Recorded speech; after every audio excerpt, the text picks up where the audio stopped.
Halo semuanya, jumpa lagi bersama saya Melanie dalam rubrik Legal Journal.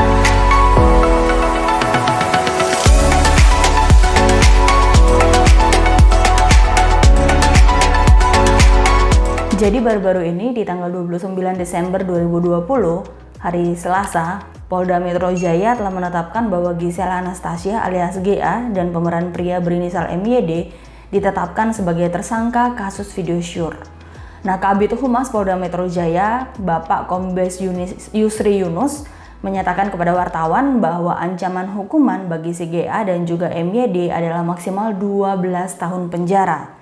Nah, video kali ini saya akan menjelaskan secara lengkap apakah pelaku dan pembuat serta penyebar video porno yang tersebar ke publik dapat dipidana. Padahal pelaku beralasan bahwa video itu diambil untuk dinikmati sendiri dan tidak bermaksud untuk menyebarkannya ke publik. Dan apakah para pelaku ini bisa disalahkan apabila sebenarnya mereka tidak memiliki niat untuk menyebarkan? Saya akan membahasnya secara detail. Bicara tentang pornografi, maka ada beberapa undang-undang yang bisa diambil sebagai dasar untuk mempersangkakan seseorang gitu ya, atau dapat menetapkan seseorang sebagai tersangka. Ada 3 undang-undang dalam hal ini. Yang pertama adalah Kitab Undang-Undang Hukum Pidana atau yang biasanya kita singkat dengan KUHP. Yang kedua, Undang-Undang Nomor 11 Tahun 2008 tentang Informasi dan Transaksi Elektronik sebagaimana yang sudah diubah menjadi Undang-Undang Nomor 19 Tahun 2016 dan Undang-Undang Nomor 44 Tahun 2008 tentang pornografi. Nah, pasal 1 angka 1 Undang-Undang Pornografi itu memberikan definisi mengenai pornografi bahwa pornografi yaitu berupa gambar, sketsa, ilustrasi, foto, tulisan, suara, bunyi, gambar bergerak, animasi, kartun, percakapan, gerak tubuh atau bentuk pesan lainnya melalui berbagai bentuk media komunikasi dan atau pertunjukan di muka umum yang memuat kecabulan atau eksploitasi seksual yang melanggar norma kesusilaan dalam masyarakat. Nah, foto atau rekaman video hubungan seksual itu bisa disebut sebagai pornografi apabila foto atau rekaman tersebut itu melanggar norma kesusilaan dalam masyarakat. Saya rasa pasal 4 ayat 1 Undang-Undang Pornografi itu menjelaskan definisinya dengan cukup jelas gitu ya. Pasal 4 ayat 1 Undang-Undang Pornografi itu mengatur bahwa larangan perbuatan memproduksi, larangan perbuatan membuat, memperbanyak, menggandakan, menyebarluaskan, menyiarkan, mengimpor, mengekspor, menawarkan, memperjualbelikan, menyewakan atau menyediakan pornografi yang secara eksplisit memuat persenggamaan termasuk persenggamaan yang menyimpang, memuat kekerasan seksual, masturbasi atau onani, ketelanjangan atau tampilan yang mengesankan ketelanjangan, alat kelamin ataupun pornografi. Itu semua dilarang gitu ya untuk membuat ataupun memproduksi ataupun memperbanyak ataupun memperjualbelikan dan sebagainya seperti yang saya jelaskan sebelumnya.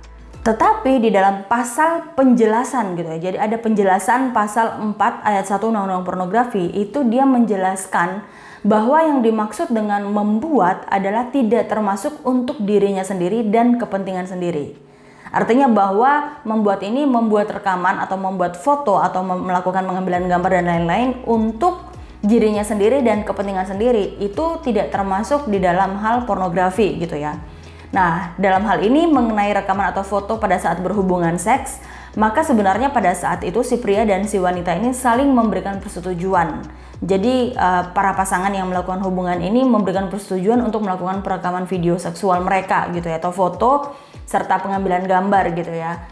Nah, itu hanya digunakan untuk kepentingan sendiri. Maka tindakan pembuatan dan penyimpanan itu yang dimaksud itu tidak termasuk dalam ruang lingkup membuat sebagaimana pasal 4 yang saya jelaskan sebelumnya begitu ya. Nah, dalam hal pria atau wanita melakukan pengambilan gambar dan atau perekaman hubungan seksual mereka tanpa diketahui oleh wanita atau pria pasangannya gitu ya, atau tanpa persetujuan dari salah satu pihak, maka pembuatan video tersebut sudah jelas-jelas melanggar pasal 4 ayat 1 Undang-Undang Pornografi tadi. Nah, dalam hal ini unsur persetujuan merupakan bagian yang sangat vital atau bagian yang sangat penting dalam menentukan adanya pelanggaran atau tidak. Sekali lagi ya, unsur persetujuan, memberikan persetujuan atau saling setuju itu merupakan bagian yang sangat vital dalam menentukan adanya pelanggaran atau tidak.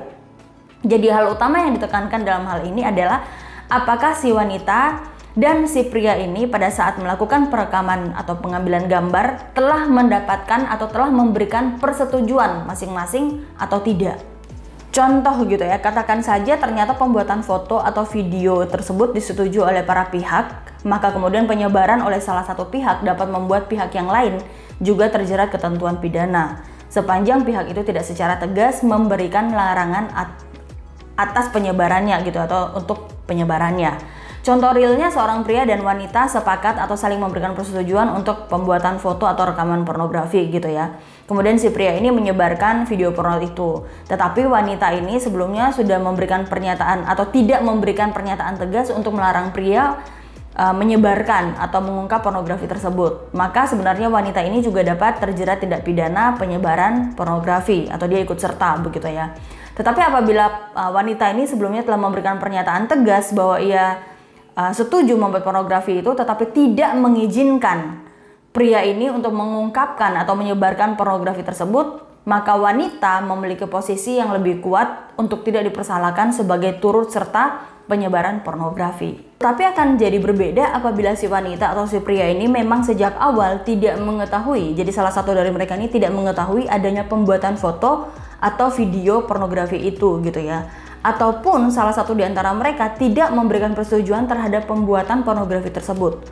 Maka dalam hal ini sudah jelas bahwa salah satu pasangan dari mereka ini dapat disebut sebagai korban terkait dengan penyebaran konten pornografi. Nah, kita kembali pada kasus GA dan juga MYD gitu ya, bahwa polisi menetapkan mereka sebagai tersangka dengan dasar hukum yang digunakan adalah Pasal 4 ayat 1 Jungto Pasal 29 dan atau Pasal 8 Undang-Undang Nomor 44 Tahun 2008 tentang pornografi. Nah, Pasal 4 ayat 1 yang tadi sudah saya bahas sebelumnya gitu ya, menjelaskan mengenai arti atau definisi dari pornografi, larangan dari pornografi itu sendiri gitu ya. Saya akan tampilkan sekali lagi aturannya di layar supaya kalian bisa mengingat kembali atau membacanya kembali. Sedangkan Pasal 29 Undang-Undang Pornografi menjelaskan bahwa setiap orang yang memproduksi, membuat, memperbanyak, menggandakan, menyebarluaskan, menyiarkan, mengimpor, mengekspor, menawarkan, memperjualbelikan, menyewakan atau menyediakan pornografi sebagaimana dimaksud dalam Pasal 4 ayat 1 dipidana dengan pidana penjara paling singkat 6 bulan dan paling lama 12 tahun dan atau denda paling sedikit 250 juta dan paling banyak 6 miliar rupiah.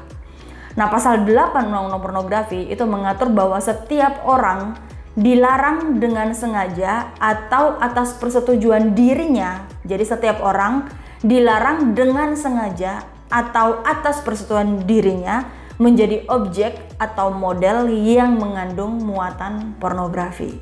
Nah, kita kembali lagi dengan kasus ini gitu ya, bahwa sebenarnya GA lain merekam video syur dan mengirimkan kepada MYD. Mereka sama-sama setuju membuat rekaman tersebut untuk kepentingan pribadi. Hanya saja kemudian video tersebut tersebar ke publik dan menjadi konsumsi publik, sehingga tidak lagi menjadi konsumsi pribadi. Inilah yang kemudian menjadi salah satu unsur mengapa akhirnya GA dan MYD ditetapkan sebagai tersangka. Jadi ada dua unsur penting yang harus diperhatikan. Yang pertama, mendapatkan persetujuan untuk mengambil gambar atau rekaman gitu ya. Jadi para pasangan ini saling setuju untuk mengambil gambar ataupun membuat rekaman. Dan yang kedua, video yang seharusnya untuk pribadi atau disimpan untuk pribadi begitu ya, secara sadar ataupun tidak sadar atau secara tidak langsung itu tersebar dan menjadi konsumsi publik. Nah, inilah yang diatur juga di dalam Pasal 8 Undang-Undang Pornografi, bahwa setiap orang dilarang dengan sengaja atau atas persetujuan dirinya menjadi objek atau model yang mengandung muatan pornografi. Oke, jadi di sini jelas ya bahwa GA dan MYD yang kemudian sudah mengakui bahwa mereka membuat atau merekam gambar dan merekam sama-sama mendapatkan persetujuan ini bisa dijerat atas dasar Pasal 4 ayat 1 dan Pasal 8 begitu ya, Undang-Undang Pornografi secara jelas sudah menyatakannya seperti itu, dan juga Pasal 29. Kita akan melihat lagi unsur dan atau apa yang menjadi pembelaan dari CGA dan juga MYD terkait dengan pasal yang sudah dipersangkakan. Lalu bagaimana dengan pelaku yang menyebarkan video GA dan MYD tersebut gitu ya, karena mereka berdua mengaku bahwa mereka tidak menyebarkan baik sengaja ataupun tidak sengaja begitu ya, tetapi ada orang lain karena handphonenya si GA ini hilang kemudian diambil oleh orang lain dan dari situlah kemudian videonya bisa terungkap begitu ya. Nah, apakah mereka ini juga bisa dikenakan jerat hukum ataukah mereka ini bisa bebas gitu ya?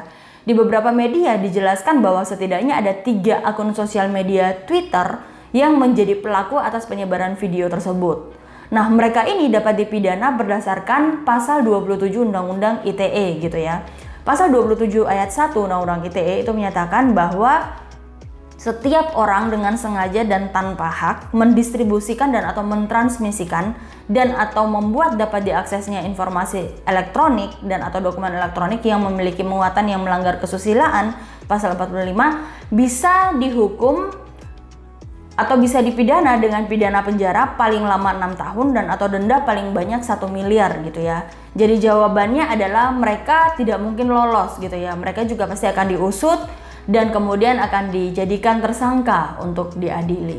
Oke, demikian penjelasan di video kali ini. Semoga kasus yang menimpa GA dan juga MYD ini menjadi pelajaran penting buat kita semua agar bijak dalam memutuskan untuk melakukan sesuatu. Hal penting yang harus kalian pahami adalah meskipun mengambil gambar atau rekaman adalah hak dari tiap-tiap orang, tapi kalian harus paham bahwa konsekuensi hukumnya, bahwa apabila rekaman itu dilakukan, maka sangat mungkin juga rekaman video atau foto tersebut bisa tersebar dan menjadi konsumsi publik. Oleh karena itu, bijaklah dalam bertindak. Demikian video kali ini. Jangan lupa subscribe bagi kalian yang belum subscribe, like, komen, atau pertanyaan bisa tulis di kolom komentar. Saya akan berusaha untuk menjawabnya buat kalian satu persatu. Sampai jumpa di video berikutnya. Salam keadilan.